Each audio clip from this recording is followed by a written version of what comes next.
All right. Well, it is remarkable that Romans 9, where the problem of evil is explicitly raised, Paul does not resort to the free will defense. Rather, he contradicts the assumptions of that defense. In Romans 9:14, the problem of evil comes to 4. Was God unjust to ordain evil for Esau before he was even born? And what does Paul say? No. Why?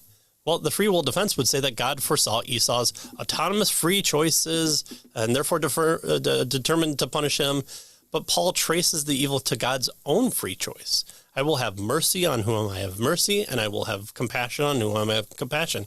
God is able to freely make that decision to bless the younger rather than the oldest. He's not going to stop Esau from giving up his birthright for a bowl of soup, and all these things that come about that seem to thwart the kind of normal goings on of what we would expect, and that's the crux of the story. That's why we're reading the story, because this big divide between a family, and then the culmination of that too is a beautiful story of redemption and forgiveness as well. But here, Paul is the interlocutor. He's expressly talking to the people that would bring this type of charge against God, who would want to believe in the free will defense and posit it against the kind of reform position which Frame would hold to. Right, exactly. So notice what he says here is that in Romans 9:14, this Esau, God, choosing Esau or Jacob over Esau, is the exact position that you would expect Paul then, if he held to the free will defense, right, would jump in and say, well, God, saw ahead of time what Esau would do. And so based on Esau's free choice, God chose Jacob. But Paul doesn't do that. Right. Paul says, no, it's based on God's choice, right? So where you would expect free will to just come in, Frame says Paul avoids it, and he doesn't talk about it. Another place is in Romans 9:19. The problem of evil comes up again, he tells us. Why does God still blame us, Paul says? And again, the answer is not, he tells us, because God does not control our free choices. Rather, the answer is that he has full rights over us to do whatever he sovereignly chooses to do.